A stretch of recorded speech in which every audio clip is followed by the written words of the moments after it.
Here is another Guitar Union fretboard diagram video. This topic is going to be on capos, and this is going to be a video to help explain how to use the capo and how to find the key that you're in more quickly.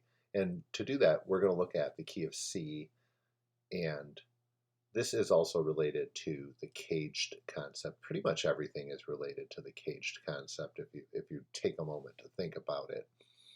But in this case, we're going to look at where do you put the capo to play in C with the chords of C, G, C, A, G, E, D, the main chords in each of those keys. In other words, if I want to play chords that I would play in A major around the top of the neck, where would I put my capo? If I want to play chords in the key of, or what looks like the G major, where do I put my capo? So in order to do that, we got to look at and analyze what the lowest note is in the position of each key that we're in. So if we take C, which is the open position, we wouldn't need a capo for this.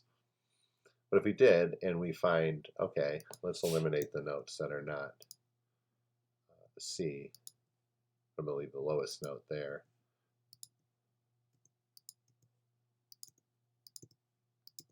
So these are the notes in the key in the chord C. The lowest note in C, in this position of C, is E. That means it's the third, which is right there. So that basically means that if I want to play in the key of, chords that look like the C-shaped chords, like C, F, G, A minor, E minor, D minor, for any key, I simply would need to know what the third of that key is, place the capo there, and then I would play C, G, F, A minor, D minor, E minor, and I would be playing in that key. For instance, if I'm in the key of G, the third of G is B, so I place the capo on the third fret, and I would play these. I'd play the C below it, and then I'd be playing a G. So essentially, the formula is, if you want to play chords that look like C, then you would play its third. And that would be for any key. So regardless of the key you're in, if you're in the key of, say, A flat, then you would place the capo on the 8th fret because that's C. So now if I want to play C, but I want it to look like the A chords, where do I play? In order to do that, we would have to come up and place the capo at the 3rd fret. I'll put this behind the note so we can still see it. So what's an A chord look like if I eliminate the notes that aren't involved? That's what the A chord looks like, but now it's the notes of C. So then consequently we would play like A, E, D, and of course those shapes, the E shape, I won't copy the whole thing. The E chord, what looks like the E is now a G, and what looks like a D is now an F. So we have C, F, and G. That looks like A, D, and E. And the formula for that is, if you want to play what looks like, the A chords, you have to put your capo at the 5th, because the 5th is the lowest note in this shape. So that means that's movable anytime I put my capo at the 5th. So if I'm in G, I'd have to put my capo on the D because that's the 5th. If I'm in F, I'd have to put my capo on the C. So this is where knowing your scales really comes into play, because if you know what the third, the fifth, so on and so forth are, then you will be in really good shape. But it's the same for all of the keys. So if I put the capo on the third, I'm playing a C shape. If I'm playing the capo on the fifth, I'm playing the A shapes. Moving forward, if I want to play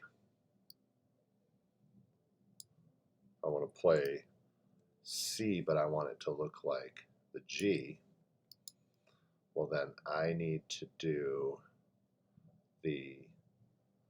put the capo on the, I gotta save one of my capos here, not delete all of them. If I want to play my C, but I want it to look like the chords that I play in G, well then I've got to capo the fifth fret, which is the 2.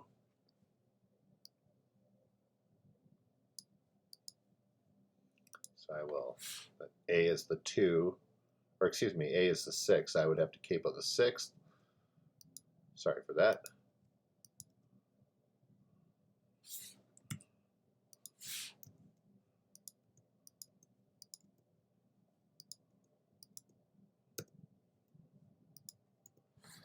And then I have C that looks like a G. So when you capo at the second scale, or I keep saying the second, sorry, the 6th scale degree, you get the G shape. And why is that? Well, that's because if you play a real G chord, the 6 is the lowest note.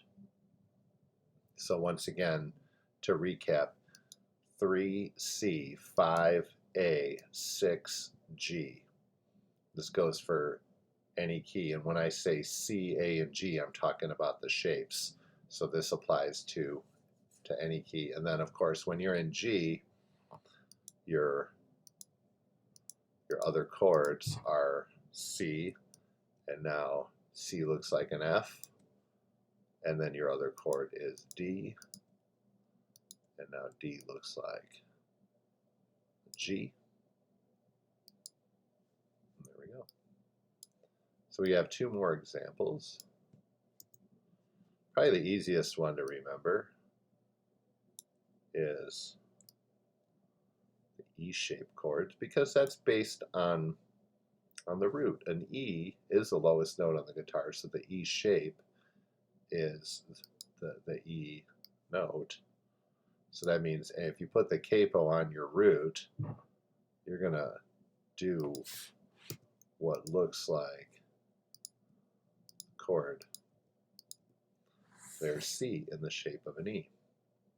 And of course, in E's 4 chord is A, and then C's 4 chord is F, and there it is.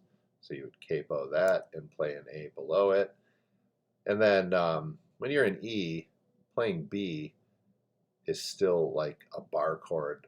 So a lot of times the 5 chord is played as the 7th, and then you could do that below the bar, like the B7. Now it's a G7, EA, and B7, or CF and G7 in the key of C.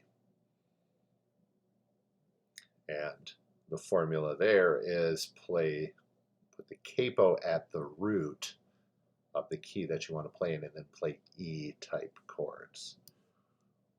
Okay, one more. And that would be, of course,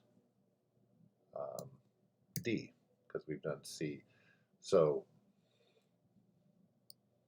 I'll play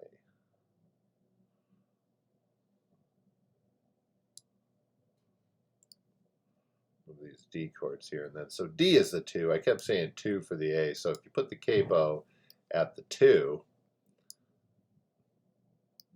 that's where you play D type chords. D becomes the root. So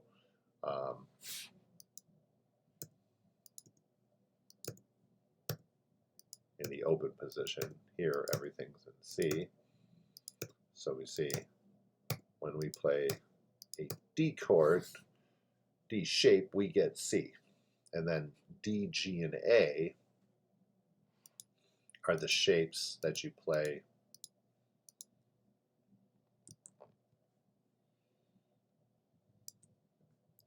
There's my G shape, that is the 4 chord of C, which is F. And then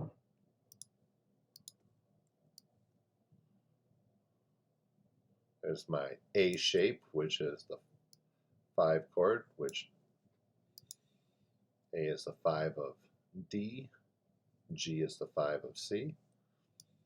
So if I were to capo these and I play D, G, and A, I'm in the key of C at the 10th fret. Not a lot of capoing going on at the 10th fret, but it's possible.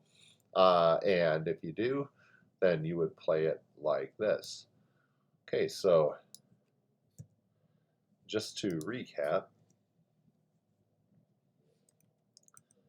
I want to get one of my capos before I delete everything. So when we capo, in this case here, we wouldn't, the capo is to replace the nut. But if you want to play C-type chords, you capo the 3rd. So in any other key besides C, you would capo the 3rd. If you want to play A-type chords, you would capo the 5th of that scale. If you want to play G-type chords, you capo the 6th. If you want to play E-type chords, you capo the root or the 1, and if you want to play D-type chords, you capo the 2. So when you know your scales, and you can just access those, or if you need to keep a chart nearby, that's fine. But those would be the positions to play them in if you're using a capo. Hope this all makes sense.